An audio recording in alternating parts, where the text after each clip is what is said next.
America doesn't really have any economic specialization right now outside of finance, and that's always bad. The finance industry is a leech. It's a parasite sucking on the economy. It does literally nothing for us. It doesn't improve your life in any way. It only worsens it. It's a big balloon of money. That's it.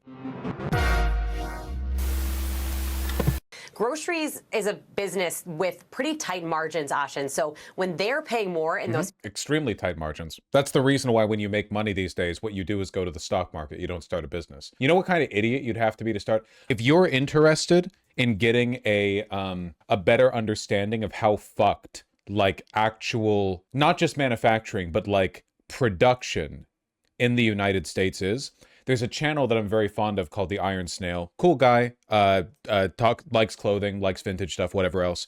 He attempted to make clothing in the United States because he values made in America production. And the production processes in America are so fucked that it nearly bankrupted him. Like, he spent decades saving up money and getting ready and planning everything out. And he had people helping him too. And it was still like just very nearly like ended everything. For him, just took away all of his money.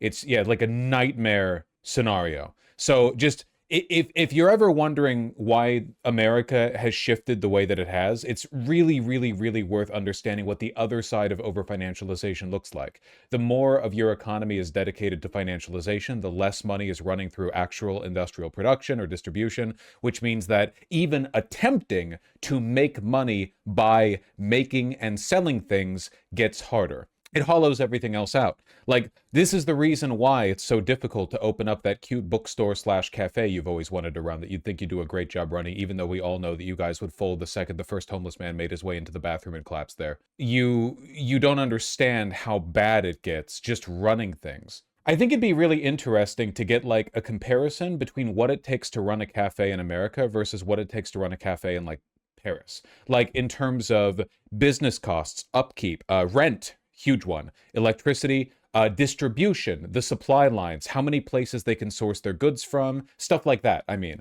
I think it'd be interesting because I think the data backs me up on this, but my suspicion is that like it is much cheaper over there because they have more robust local supply lines. Is it possible to bring back manufacturing to America? Not without definancialization, and we're not going to definancialize without some kind of ruinous economic catastrophe. Fuel surcharges, a lot of grocers have kind of no choice but to pass those down to the prices that you pay when you're actually shopping. Elizabeth, we've talked about tariffs before, but also apparently the weather factors in here. How does this factor into the inflation and the prices at the grocery store going up? Absolutely right. And it's not just about diesel. We had seen grocery prices go up before. And one of the realities of food prices is that they are dependent on global supply and demand and factors like the weather. So that helps explain some of the issues we've seen with foods like cocoa beans, coffee beans, even beef. Weather has been at play there. And then you also have tariffs as a big factor here, Ashin. So tomatoes are a good example of this. Tomato prices, a pound of fresh tomatoes is up 50%, 50, in the past year. And that is a story that is largely in part because this seems like shifting the blame to me. Oh yeah, probably. I mean, it's a news segment, so they're going to find a way to blame Zillennials or something. Of tariffs, we get most of our fresh tomatoes from Mexico. There are 17% tariffs on those Mexican imports. So that is adding to the cost, especially this time of year when we're importing a lot of that fresh food during the winter, early spring, because we're not making it as much here. Yeah, you just mentioned it. I had seen it in the graphic. You were talking about tomatoes, but that spike in coffee and beef, too. Coffee's up 100%. What's up with that? These coffee price hikes have been really brutal because these are essentials. What, are you going to forego your coffee? When Trump did the tariffs, you said it's good to offshore manufacturing because it makes goods cheaper, and that anti-free trade leftists were dumb. Am I dumb, or how does that work with you now arguing for more manufacturing in America? Well, it depends on what kind of manufacturing you're going for. I've never liked the outsourcing of manufacturing in how it's applied, because in practice what we're doing is taking advantage of slave labor in other countries. But that's also not always the case. A good example would be that, like, in Japan, right, people are paid, by and large, fair wages for their labor, right? It's a developed country, but at the same time, stuff made there is not only much easier to produce, but much higher quality than in America. It depends on how you specialize your economy. I guess the point that I would make is that America doesn't really have any economic specialization right now outside of finance, and that's always bad. The finance industry is a leech. It's a parasite sucking on the economy. It does literally nothing for us. It doesn't improve your life in any way. It only worsens it. It's a big balloon of money. That's it.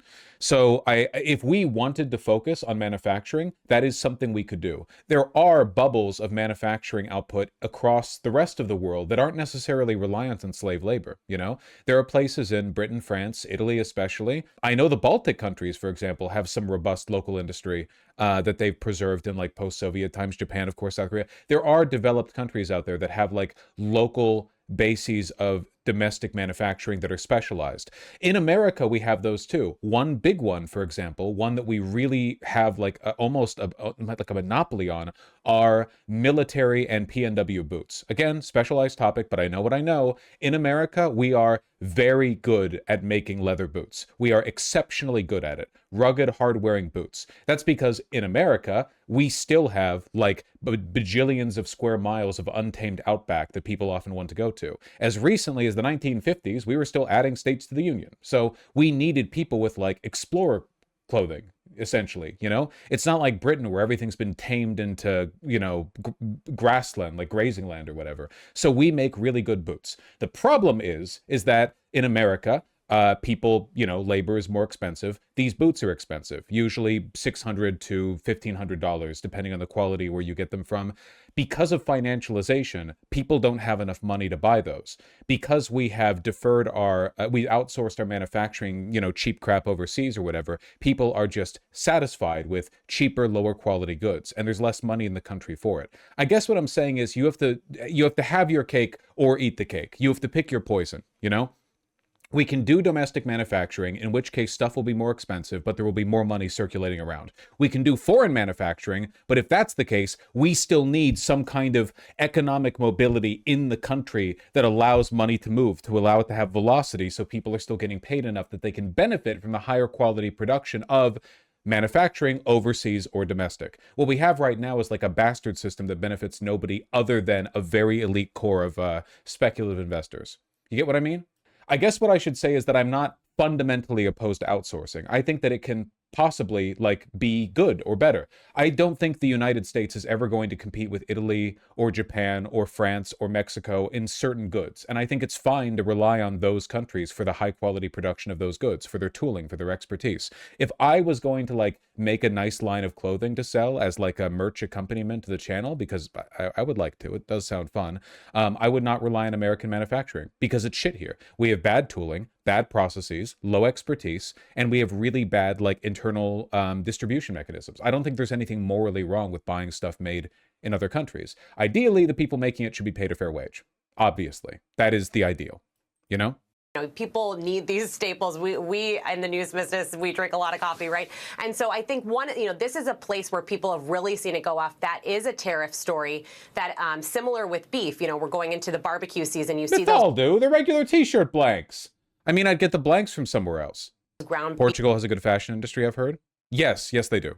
Beef prices at all-time highs, and it is the combination of tariffs, of the higher transport costs, but also the overall supply and demand issues. The cattle industry has been really kind of hit over the last few years, so that's why we've seen those price hikes. But this is the bottom line here for people buying groceries. They've been hit with these higher costs for many years, and now we're seeing them going in the wrong direction even more. Yeah, it seems like this confluence of factors. So before I let you go, Elizabeth, even if the war with Iran ends soon, how long would it take for grocery prices to actually get back down? Yeah, I want to give you a good answer on that, but the reality is it's probably going to be a while, because once these prices go up, they go up pretty fast. It takes a little bit longer for them to come back down. That's something we've seen in the past few years. And generally in a healthy economy, Ashin, we do see prices going up, but we want to see them going up at a slower rate than they have. That is unlikely to change, at least in the next few months. Most of the analysts I've talked to, the food supply industry experts, expect we're probably going to see some more price hikes in the months ahead as we see the impacts of the war play out, not just because of higher diesel, but also because of higher fertilizer costs, which are going to be affecting the supply chain in the months ahead. Yeesh. Shulzy, appreciate you. Have a great weekend. Yeah.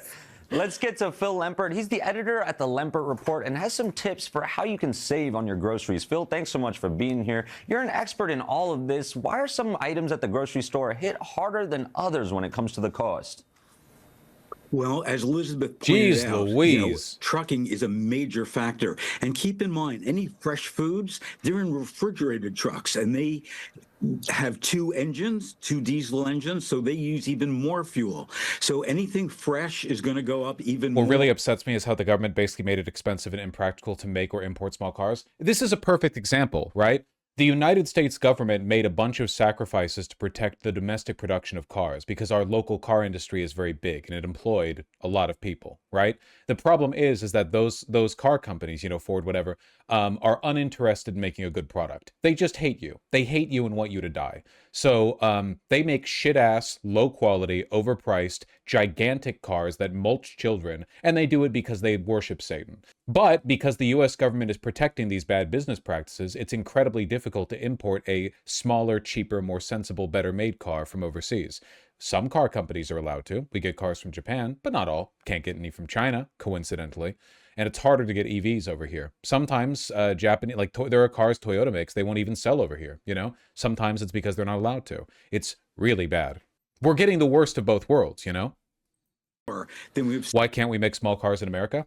We could, like Ford could. They don't want to, though, because you could buy those for less money. It's really that simple. That's the thing, Vaush. GM and Ford make excellent cars for Europe. Yeah, but not here. Because they know that Americans are stupid, and the government protects them and their bad business practices, so they can just sell $50,000 trucks with no competition, basically.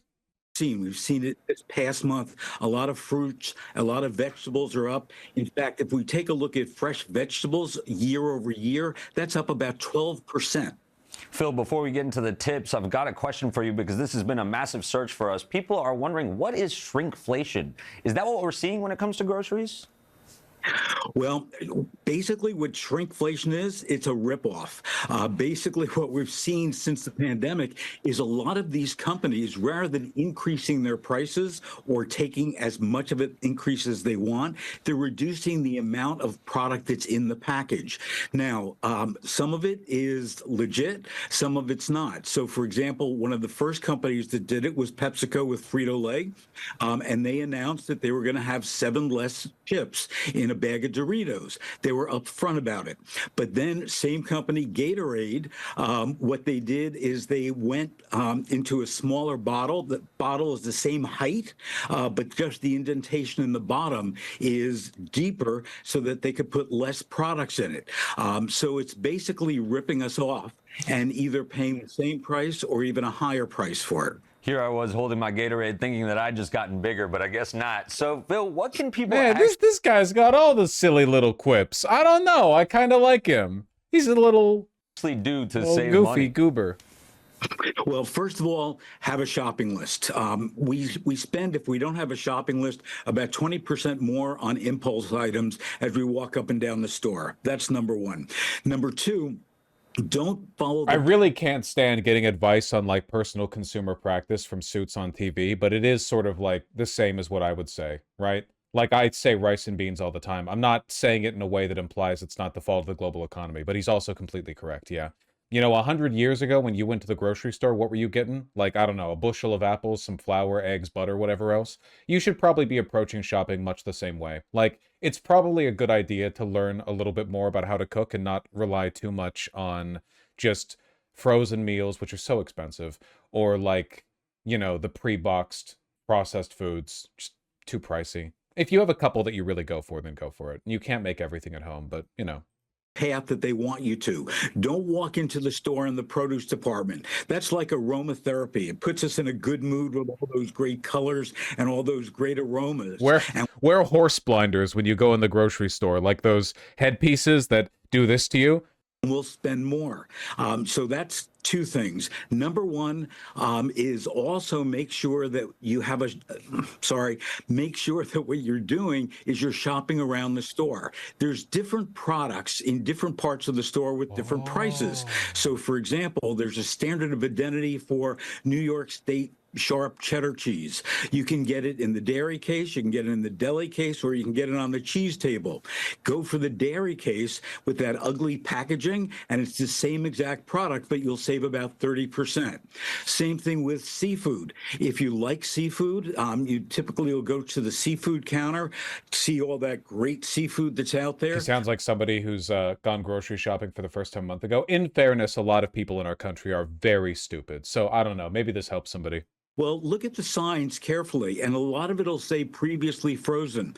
So head to the frozen food case, buy it frozen already, and you're going to save between 30 and 50%, depending on the species.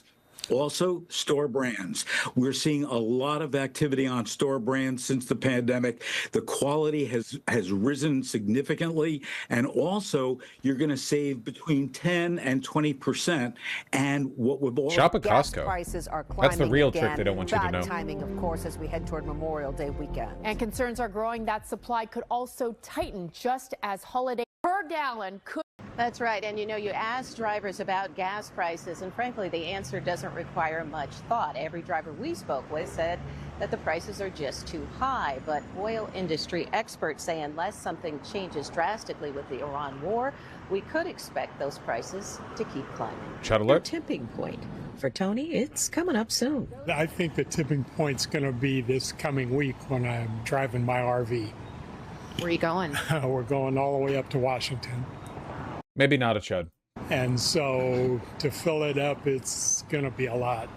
I don't know. It's going to be like filling up a boat. Memorial Day weekend is around the corner, and the average price of gas is $6.31 in San Francisco, $6.20 in Oakland, and $6.13 in San Jose. That is about 27 cents higher than we were about a month ago on the state average, and about $1.22 higher than we were a year ago. Doug Johnson.